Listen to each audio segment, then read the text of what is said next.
Hey guys, welcome back. Hope your Friday is going good. As you can see, still recovering from the thumb injury. So it'll be a little bit before I'm ready to fully open packs, but I was looking through some of my sets over here off screen to my right. So this will be another set review video, and I'm kind of excited to look through this one because I've really not taken the time to look through it. But it's 2001 Press Pass Trackside. I was trying to find the release date on this because we're obviously coming up on the 20th anniversary of this set. So it's just really difficult for me to believe that this set's 20 years old. There you see some packing peanuts that I put in there to keep the cards good and secure over time. I like to do that with my boxes.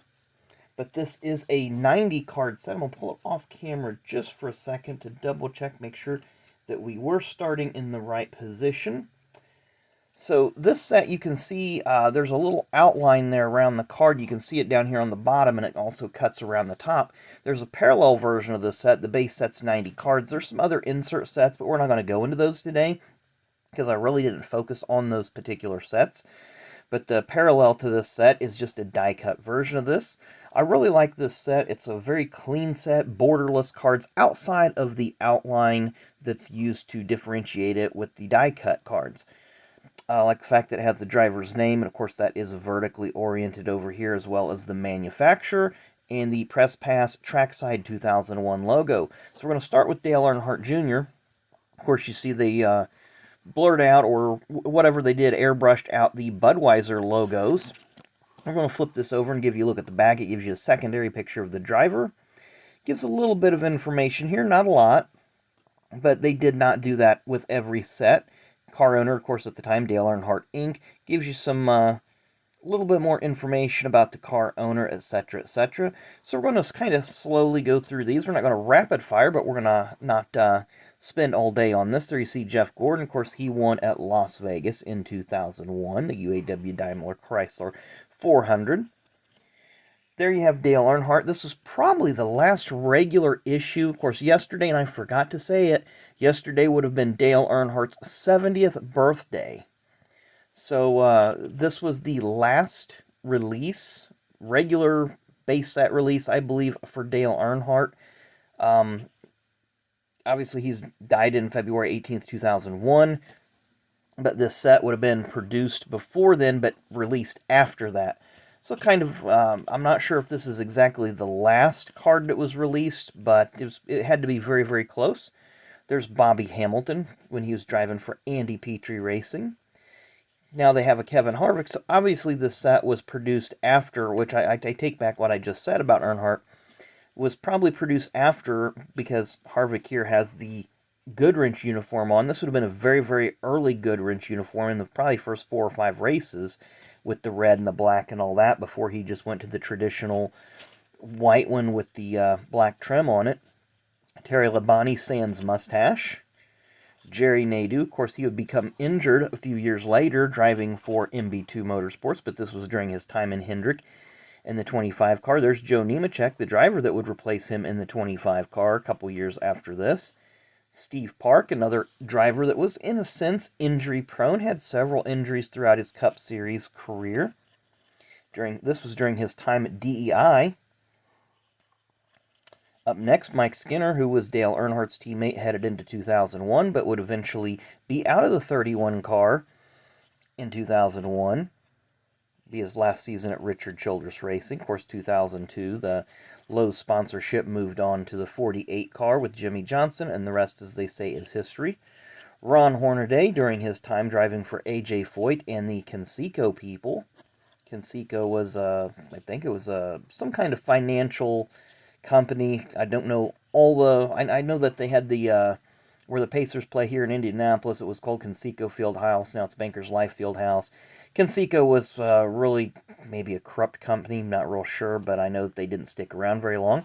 There you see Bobby Labonte. I'm going to have to change where I'm holding these cards at, getting a little bit of a cramp in my arm. But Bobby Labonte during his time at Joe Gibbs Racing. Ken Schrader, driver for MB2 at the time, the 36 car. Todd Bodine was driving for Travis Carter Racing with the Kmart car. there's a good Cup rookie card. This set has no rookie cards, by the way. It has Cup rookie cards, so a lot of second, third, and fourth year cards of drivers, but no rookie cards. So there you see a very young Kurt Busch, who is making only his 8th career Cup start at Daytona in 2001. Ricky Craven started the year with, this was actually his first year with Calwell's PPI. Of course, the previous year, Scott Pruitt drove the 32 car. There's another Cup rookie card of Ricky's teammate, Andy Houston, who was driving the 96 car, but that team would basically be disbanded about halfway through the season. Not sure if it was if the sponsors bailed out on them or how that worked, but they ended up not performing real well. There's Dale Jarrett driving for Robert Yates at that time. Matt Kenseth, the 2000 Rookie of the Year. Look how plain that uniform is without all the extra contingency sponsors and associate sponsors. So you could definitely tell it was very early in Matt's career. There's Mark Martin, kind of near the end of his time at Roush. He only have a few more years left after that. He was out at the end of 2006. There's Jeremy Mayfield during his time at Penske. Robert Presley during his time with that ill-fated Jasper Motorsports team. A person could... It was, that was, I believe, in my opinion, the Jasper Motorsports team before Penske kind of hopped in and bailed him out a little bit. Penske Motorsport, or Jasper Motorsports, was really a lot like BK Racing. Just a lot of turmoil and a lot of parts failures and accidents and so forth. Ricky Rudd in his second year at Robert Yates Racing. Elliott Sadler got his first career win in 2001 with the Wood Brothers. There's Rusty Wallace when he was driving for Penske in the Blue Deuce. John Andretti, of course, he passed away sadly last January, or January of 2020, I should say. 2001 rookie contender Casey Atwood. That's not helping either. I tried to put a box under my arm and it just was not working. So I'm going to move this around just a little bit. Maybe I'm going to try to hold less cards, too. That might help, too. A little bit of strain. Dave Blaney, 2000 rookie contender, driving for Bill Davis Racing. And there's his teammate, Ward Burton, who would win the 2002 Daytona 500. Stacy Compton got his first career and only career top 10 in the 2001 Daytona 500, driving for Harry Melling. And you see, Melling was not on the uniform. He was sponsored by Kodiak, of course, the smokeless tobacco, and most of the card companies didn't put alcohol or tobacco cards on their, or sponsors on their cards. There's Buckshot Jones, another name from the past, driving for Petty Enterprises.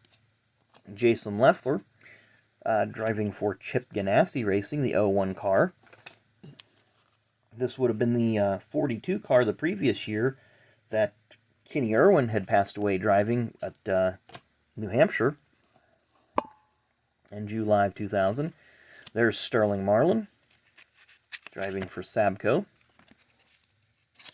Felix Sabates, I keep calling it Sabco. I'll probably always call the 40 car Sabco, but it's Felix Sabates with Chip Ganassi. And then Kyle Petty driving for Petty Enterprises. Now we got some car cards. Steve Park, and I'm gonna keep them this way. You guys can turn your screen because I'm just having some pain in my arm, a little cramp here. Just the way that the camera sits and the way that this table sits is just not very comfortable.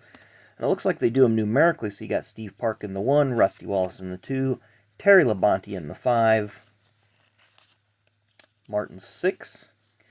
There's a good shot of airbrushing what should have been a Budweiser car with Dale Jr. There's Michael Waltrip, Matt Kenseth, very early Matt Kenseth car. There you see AT&T on the hood as an associate. Bobby Labonte, Tony Stewart, very early car of his. This would have been his 3rd season, or the start of his 3rd season in Cup. There's Jeff Gordon. This was the first year they went to the Flame paint job in 2001. They may have went into it to 2000, but I'm kind of drawing a blank. I really don't remember when. There's Dale Jarrett driving that big brown truck. Jeff Burton with probably one of my least favorite Citgo paint jobs. It just didn't do much. A lot of people may have liked that one. I was not a fan of it. Now we're getting into some of the Busch Series drivers. So you got Jeff Green, the 2000 Busch Series champion. Elton Sawyer, who was driving for... Who was he driving for? It wasn't Turner. Brad Akins, Akins Motorsports. So that was the former Akins-Sutton team. Kevin Harvick during his RCR Busch Series time. Hank Parker Jr. Mark Green, part of the Green family. Of course, his brothers David and Jeff, Busch Series champions. Chad Little, driving for the Staff America team of Bill Bumgardner. Base Motorsports. This was pretty much Chad's last hurrah in racing, if I remember correctly. And now, of course, he works for NASCAR. There's Greg Biffle, who's coming off of a Truck Series championship in 2000. David Green, we spoke of him earlier. He's the 1994 Busch Series champion. Jason Keller, longtime series veteran. Do I have a card stuck behind Jay Keller? Yes, we do. Randy LaJoie, in fact.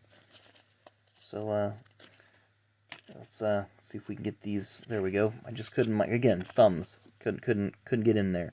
Randy LaJoie. I believe he was driving for Nemechek and Andy Evans, or yeah, Evans Motorsports. Ed Evans. I'm sorry. Andy Evans is a road racer. Mike McLaughlin. Jeff Purvis. Of course, they kind of split time with Joe Gibbs Racing. There's Tim Fedewa. Spotter now for Kevin Harvick. Or at least with Stuart Haas. I don't know if he's with Harvick still, but he was with Stuart Haas. So now we have this teammate subset. So you have Kevin Harvick and Mike Skinner. Bobby Labonte and Tony Stewart. Let's take a look at the backs of these. See what they look like. Just gives you a little bit of information about the team that driver drove for. So we have Robert Yates Racing. I like the fact they put their logos down here on the bottom. And Dale Jarrett. Rusty Wallace. And Jeremy Mayfield. Penske Racing. Andy Petrie Racing. Always loved Andy's logos. Thought they were pretty creative. So Joe Nemechek in the 33. Bobby Hamilton in the 55. Next up, Ganassi Racing. Chip Ganassi Racing with Felix Sabates. With Sterling Marlin and Cup rookie in 2001, Jason Leffler. Get those ones moved off. Next up, Kyle Petty at Petty Enterprises. And Buckshot Jones. We've seen him earlier in the Georgia Pacific outfit. So there you have Kyle Petty and Buckshot Jones. PPI Motorsports, of course, is car owner Cal Wells, former IndyCar owner. Andy Houston and Ricky Craven. And we'll probably have a few here for Hendrick, maybe. Jerry Nadeau and Terry Labonte. Guess we did have Jeff Gordon at the beginning of this. I don't recall. And then Kyle Petty's charity ride. Let's look. These are going to be like highlight cards.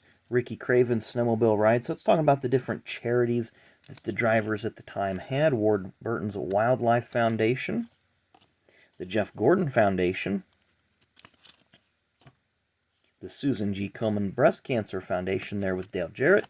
Front Row Joe Charity Bike Giveaway. Got a couple more cards here. Habitat for Humanity with Tony Stewart. Rusty Wallace's Splash for Kids. And our final card of the set. Final card of the set is our checklist and just has a really nice picture of the teams standing during the national anthem. So we'll go ahead and flip this around and you guys can kind of see this is the checklist for the base set. There was no checklist for the inserts. You got to kind of go on Trading Card Database or Beckett or wherever you can pull up a checklist. But if you guys want to take a screenshot of that, go right ahead. In case you decide that you want to put together this set. Let me know what you think of the set, what might have been your favorite cards in there. Again, it's about 20 years since its release. I bought a box of this about a year and a half, 2 years ago. Maybe a little, no, it's longer than that. I bought a box of this about 3 years ago. Put the set together, hoping to pull a insert of some, or a relic or an autograph, which I did not. Even though it was a retail box and still had 24 packs, your odds at relics and autographs were a lot greater.